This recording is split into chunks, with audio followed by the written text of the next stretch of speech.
warahmatullahi wabarakatuh.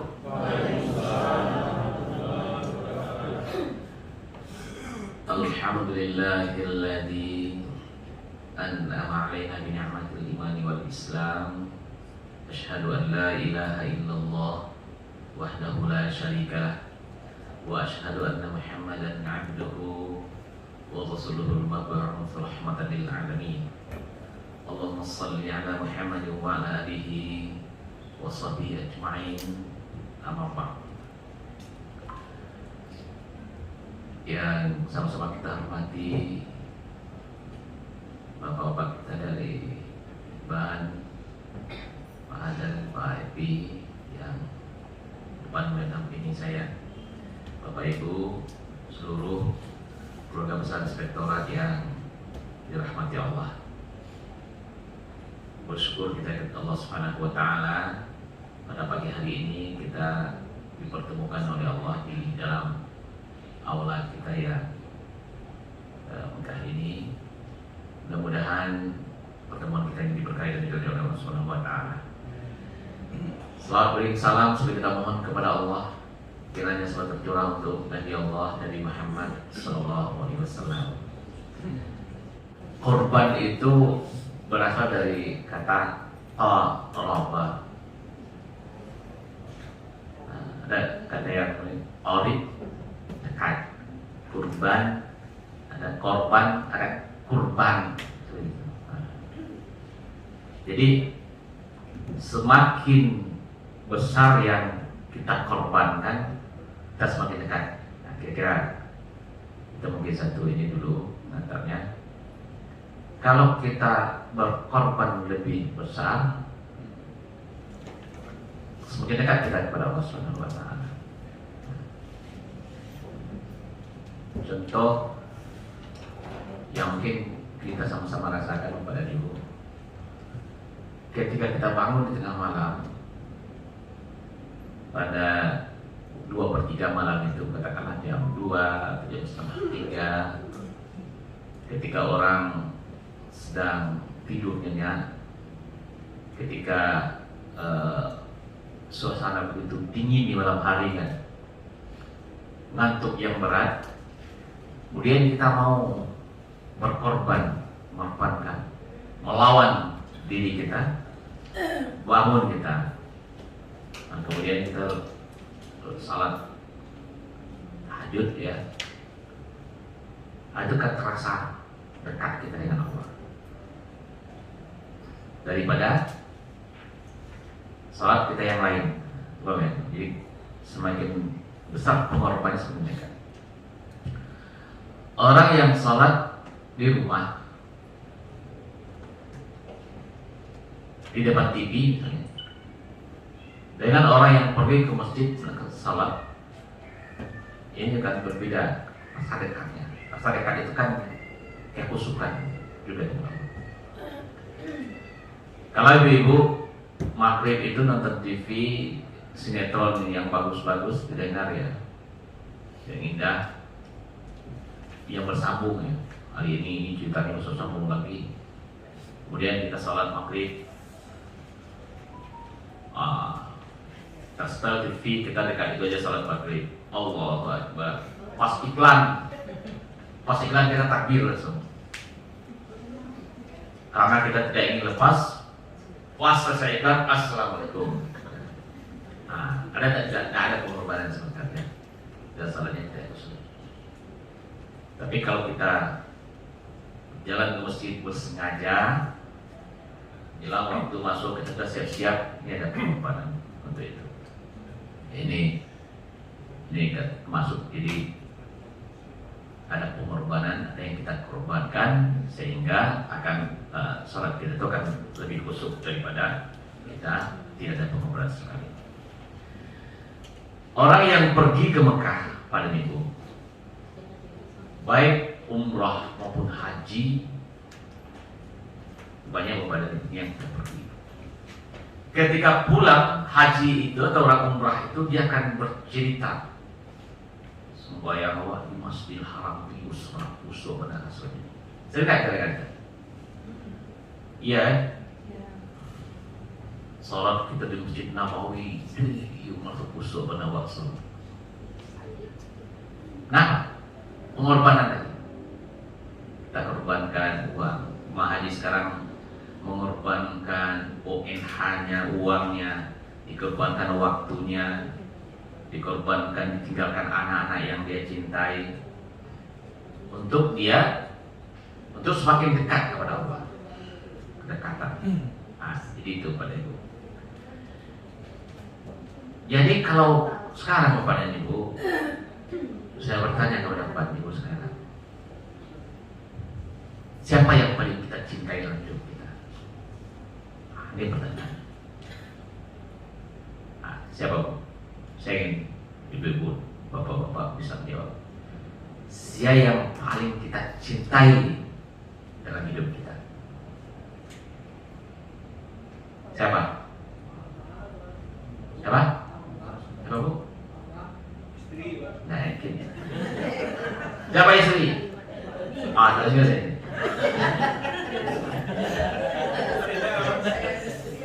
Ini yang saya istri. Kasih buku salat yang saya istri. Siapa lagi yang kita sayangi? Orang tua, yang saya orang tua sini. Sini. Yang saya orang tua. Istri, orang tua. Siapa lagi yang kita sayangi? Anak yang sayang anak sini. Ada yang anak.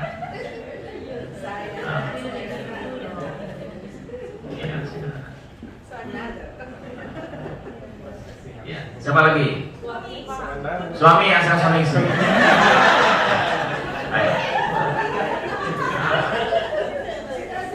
Yang saya suami ya.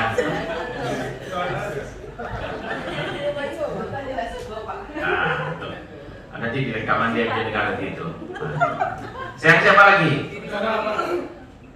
Saudara, Pak. Diri sendiri. Siapa? Saudara. Saudara. Ya, sini saudara. Ya, saya saudara. Ya. Siapa lagi? Ini siapa tadi?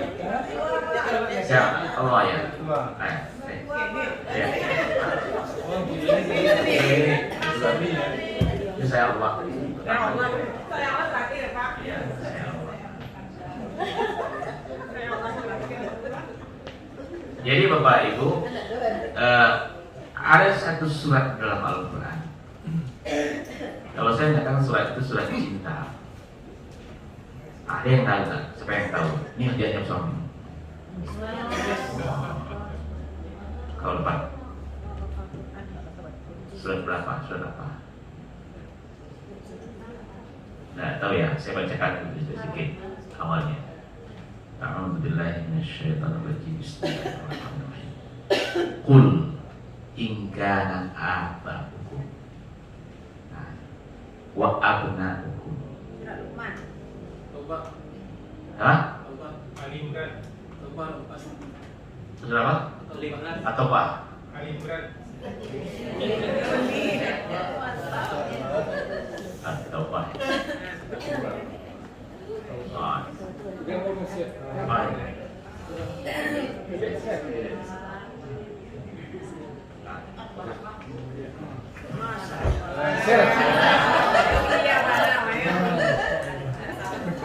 Ayat berapa tuh? 24 ya? Ini 4 ya? Jadi surat At-Taubah ya 24. Tapi itu ada amanahnya. Al-Quran itu di bawah. Ya. Al-Quran itu ada 30 juz satu juz. Jadi tolong dibaca 1 juz 1 hari ya. Mandi juz. Jadi bisa dibawa 1 juz saja. Baik, itu surat At-Taubah ayat 24. Qul in kana aba'ukum wa abna'ukum wa ikhwanukum wa azwajukum wa ashiratukum wa amrun iqtaraftumuha wa tijaratun taksawna kasada wa masakin tardawna ahabba ilaikum minallah wa rasulih wa jihadin fi sabilihi fatarabbasu hatta ya'tiyallahu bi amri wallahu la yahdil qaumal fasiqin. Sallallahu alaihi. Katakanlah jika bapak-bapakmu, sekalian, anak-anakmu, saudara-saudara, istri-istri, istri-istri kok dengan apa-apa? Istri-istri, apa lagi? Sudah tadi. Harta, amwal, perniagaan yang kamu khawatirkan kerugiannya, rumah-rumah, tempat tinggal yang kamu sukai. Nah, kan itu semua yang menyibukkan kita setiap hari. Adalah lebih kamu cintai daripada Allah dan Rasulnya. Ahabba ilaikum minallah wa rasulih wa jihadin fi sabilihi, dan berjihad di jalan Allah. Fatarabbasu hatta ya'tiyallahu bi amrihi wallahu la yahdil qaumal fasiqin. Maka tunggulah sampai Allah menetapkan keputusannya, dan Allah tidak memberi petunjuk kepada orang yang fasik. Jadi semua yang kita sampaikan tadi, bapak, anak, keluarga, istri, harta, bagian, rumah-rumah, tempat tinggal, mungkin juga mobil-mobil yang kita menyibukkan diri kita, semua perniagaan-perniagaan, termasuk juga pekerjaan kita. Ini kan perniagaan juga ini. Adalah lebih kamu cintai daripada Allah dan Rasul, akan temulah Allah akan mendatangkan kesulitan. Allah tidak memberi petunjuk kepada orang yang fasik. Artinya orang-orang yang lebih mencintai itu daripada Allah itu termasuk kepada orang yang fasik. Bapak dan Ibu yang dirahmati Allah. Jadi kalau kita mau jujur barangkali, siapa yang paling kita cintai? Semua kita akan pasti yang kita anak tentunya. Karena apapun yang kita cari, yang kita upayakan setiap hari adalah untuk anak. Memandikan perlu berkuahkan keringat kita setiap hari. Orang semua yang dikerjakan, rumah yang kita bangun adalah untuk anak, agar anak-anak kita bisa sukses, bisa berhasil, bisa menjadi orang nantinya, bisa mandiri dan semua ini kan cita-cita kita semua. Ketika cinta kepada anak itu melebihi cinta kepada Allah, ini betul orang yang fasik. Jadi inilah kisah yang diabadikan oleh Allah dalam kitab suci Al-Quran, yang setiap tahun Bapak Ibu mendengarkan kisah itu. Kisah apa itu? Kisah apa Pak? Ada 2 buku lagi, 3 lagi. Kisah apa? Apa? Korban Bu.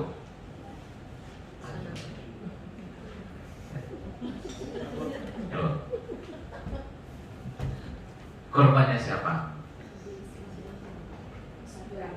Nabi Ibrahim dan Nabi Ismail. Dan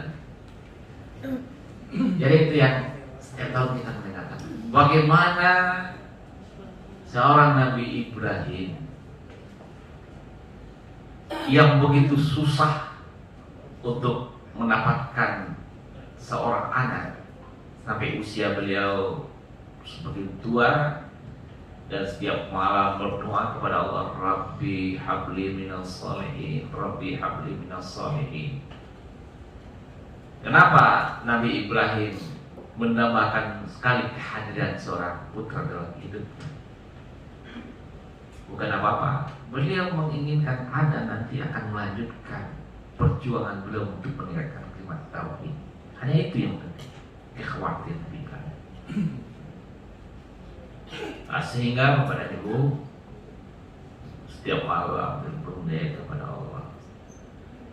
Akhirnya ketika air mata itu sudah hampir mengering, tidak ada lagi yang bertumpahkan, dan Allah menjawab doa itu dan menyiapkan tanda-tanda itu, dan sehingga amin, dan melahirkan seorang anak laki-laki yang begitu porsi, yang begitu ya, membanggakan beliau. Coba yang kemarin itu, betapa bahagianya. Di tengah kebahagiaan yang seperti itu, diuji lagi oleh Allah. Tinggalkan anak di satu lembah, diperintah untuk meninggalkan, untuk pergi lagi tempat yang lain. Sehingga istri beliau bertanya, kenapa tega sekali kau meninggalkan? Beliau tidak punya berjalan melangkah terus. Sampai tiga kali Siti Hajar itu bertanya, wahai suamiku, apakah engkau meninggalkan kami ini karena kau melaksanakan perintah dari Allah, melaksanakan tugas dari Allah? Baru dia mencari pulang. Benar. Hanya pertama dari Nabi Ibrahimnya, cinta kepada Allah lebih tinggi daripada anak dan istri. Tinggalkan. Begitu juga dengan Siti Hajar. Ya sudah, kalau memang perintah dia, kami pun rela untuk ditinggalkan. Karena yakin kepada Allah, Allah yang akan berizki. Tidak ada kekhawatiran, la khaufun alaihim wa lahum yahzanun. Ini tauhid kepada. Itu dia yang pertama. Dan itulah Nabi Siti Hajar berlari dari kisah Bukit Marwah yang diabadikan dengan Said, mencari tumbuh air Safa Marwah, Safa Marwah, Safa Marwah. Tapi air itu tidak ditemukan di Bukit Safa dan juga bukan di Bukit Marwah. Air itu ditemukan di dekat Ka'bah. Kalau sekiranya dari ujung ini ke sini adalah ini Safa, ini Marwah, pada ujungnya Ka'bah di sini, air itu memancarnya di sini dekat Ka'bah. Adanya suatu pelajaran yang kita ambil oleh itu. Ketika Siti Hajar itu berjuang tanpa kenal Allah berikan rezeki itu walaupun bukan diuji sepada tempat yang lain. Mungkin kita juga seperti itu. Sebagai ASN kita mungkin menabung untuk pergi haji atau apapun ya. Tapi ternyata bukan uang yang kita tabungkan itu yang mengantarkan kita. Tapi mungkin dari anak kita, mungkin dari yang lain. Allah berikan rezeki itu. Tapi kita harus berikhtiar maksimal. Faiza zamta fatawakal. Allah yang berikan semuanya. Jadi jangan cemas kepada ibu, bekerjalah dengan baik, dengan maksimal. Soal rezeki, Allah yang akan menjamin dari manapun yang kita berikan. Ini jadi pertama pelajaran dari Sa'id yang hari ini diamalikan. Inna Safa wal Marwah min sya'ir, menjadi syiar dalam ayat yang dikerjakan oleh jemaah haji. Kemudian Bapak dan Ibu, setelah lebih dari 10 tahun anak dan istri itu ditinggalkan oleh Nabi Ibrahim alaihissalam, beliau diperintahkan kembali setelah melaksanakan tugas. Bayangkan Bapak dan Ibu, betapa panasnya padang pasir di siang hari, betapa dinginnya menusuk tulang dari malam hari. Tidak beliau hiraukan untuk segera menuju untuk berjumpa dengan, karena kerinduan kepada anak dan istri. 10 tahun lagi yang paling mendapat soal. Itu Bapak dan Ibu. Tentu kerinduan yang begitu dalam untuk berjumpa dengan anak. Begitu juga anaknya rindu dengan ayah. Dan cita-cita keluarga itu kembali berkumpul. Bayangkan kebahagiaan mereka pada ibu, suami, istri, anaknya yang sudah bisa menjadi remaja, yang begitu lincahnya bermain di lapangan dan semuanya. Bayang pada itu, bagi gembiranya mereka. Tapi kebahagiaan itu pun tidak berlangsung lama. Pada suatu malam, beliau bermimpi menyembelih putra kesayangan itu. Apakah ini perintah dari Allah? Kemudian beliau pun bermunajat kepada Allah, berdoa kepada Allah, ya Allah, sekiranya ini adalah mimpi, ini benar perintah dari ya Allah, maka ulangi lagi mimpi itu. Muncul lagi mimpi yang sama. Enggak ada percaya. Berdoalah ya Allah, kalau ini benar-benar dari-Mu ya Allah, maka ulangi lagi ya Allah.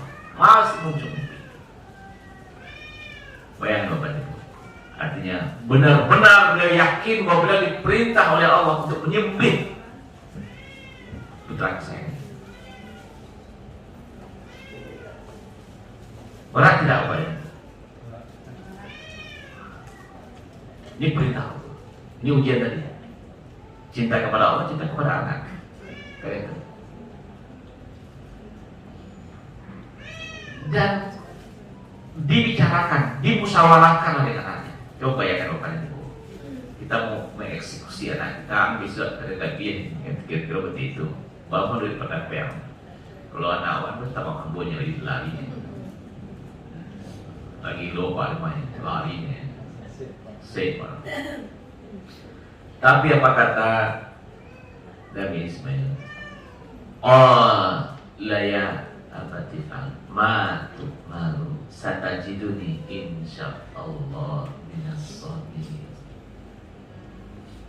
Bagaimana pendapatmu? Kalau ini memang perintah dari Allah, ayah, lakukan, dan engkau akan mendapatkan aku jadi orang yang sabar. Tidak ada kekhawatiran, tidak ada apapun juga. Dengan tetap tersenyum, dia lakukan wahai ayah. Ini perintah dia Allah. Sama tauhidnya. Ayahnya, ibunya, anaknya, cintanya kepada Allah. Coba bayangkan anak yang cinta kepada ayah berpisah dengan ayahnya. Anak yang cinta kepada ibu berpisah, dia juga tidak khawatir karena cinta kepada Allah. Jadi sama. Artinya eksekusi itu memang tetap dilakukan pada waktu yang telah ditentukan, pada hari itu dibawa ke tempat eksekusi yang telah direncanakan. Ketika telah dibaringkan putra kesayangan itu, pisaulah diasah tajam-tajam kepada ibu, siap. Apa kata anak? Wahai ayah, engkau tidak sanggup mengeksekusi ini kalau engkau tidak menutup mataku, maka tutuplah telinga. Masih sempat berpikir anak ini. Ditetapnya yang celeknya wajah ayahnya. Tidak akan jadi juga perlu diikuti. Itu nampaknya lawinya wajah. Lampu lalu. Coba bayangkan Pak. Lalu itu malah bisa. Ketika pisau itu yang sudah biasa hanya itu tadi dari putra kesayangan.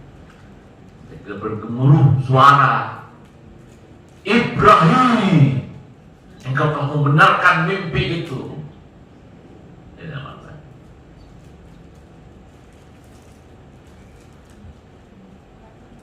Dan ketika itu kepada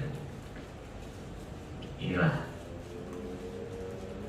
Ismail sudah berada di samping ayahnya, dan bisa itu pun terlepas dan tergeletak di sisi seekor kibas. Ia sudah siap disembelih. Allah ganti dengan sembelihan yang besar. Itu cinta pada Allah.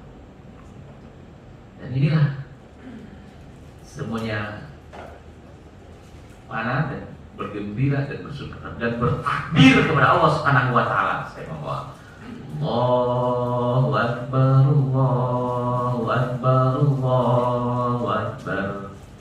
La ilaha illallah, wallahu akbar. Allahu Akbar walillahil hamd. Jadi kita takbir kemenangan dari Nabi Ibrahim dan Nabi Ismail, dan takbir kemenangan kita bersama umat sampai hari ini. Dan yang akan kita takbirkan juga nanti pada 10 Dzulhijjah, takbir kemenangan. Dan Nabi Ibrahim dan Nabi Ismail diperintahkan oleh Allah untuk meninggikan Ka'bah. Dewa meninggikan Ka'bah. Ka'bah itu sudah ada bangunannya, sudah meninggikan 3 bentuk. Sebagai lambang cinta seluruh umat manusia, seluruh jiwa manusia akan terpaut untuk menuju Allah yang Esa, cinta kepada Allah. Dan inilah magnetnya yang membuat seluruh jiwa manusia terpaut kepada Allah yang Maha Kuasa. Yang setiap manusia menghadapkan wajahnya, wajah lillahi fadl samawati wal ardh. Hanim. Yang membuat manusia ruku dan sujud. Wa ruk'is sujud. Bertawaf dan ruku dan sujud. Inilah apa? Mempunyai pusaran energi yang sangat luar biasa kepada dia. Karena mengikat jiwa seluruh manusia. Sampai hari ini. Dan kita semua tertarik menghadapkan wajah kita. Dan setiap jiwa kita juga tertarik untuk berkunjung ke Baitullah. Sehingga berapapun lamanya antrian, kita pun sabar untuk bisa berangkat untuk jadi temu Allah. Itu kepada cinta kepada Allah Subhanahu wa Ta'ala. Jemaah haji membuktikan cinta itu. Dia tinggalkan anak, dia tinggalkan jabatannya, dia tinggalkan pekerjaannya, dia tinggalkan perdagangannya. Jadi ketika jemaah haji mau berangkat melaksanakan salat safar kepada itu, dia serah terima dengan Allah. Pergi ke masjid, salat 2 rakaat, kemudian serah terima kepada Allah. Menitipkan semuanya, anak, pekerjaan dan semuanya. Mereka berangkat dengan langkah yang pasti untuk menuju Baitullah, untuk menjadi tamu Allah. Walaupun kadang-kadang ada juga jemaah haji sampai di sana pada itu. Halo, lain bicara balik kedai ini, dia tak mengenali. Ibu nana ASN. Halo, ini nak mutasi bang. Dia tulis itu. Langsung beliau dia di kau jabatan di sini orang. Aduh dia nama itu. Nanti salah sepaknya. Mana baik kau. Bagi orang yang betul-betul dia tidak akan peduli dan itu lagi.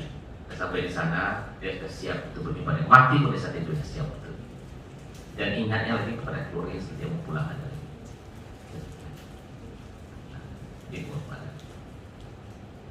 Itulah lambang cinta. Bukti dari surat Taubah tadi. Dan juga wujud dari setiap doa kita, inna salati wa nusuki wa mahyaya wa mamati lillahi.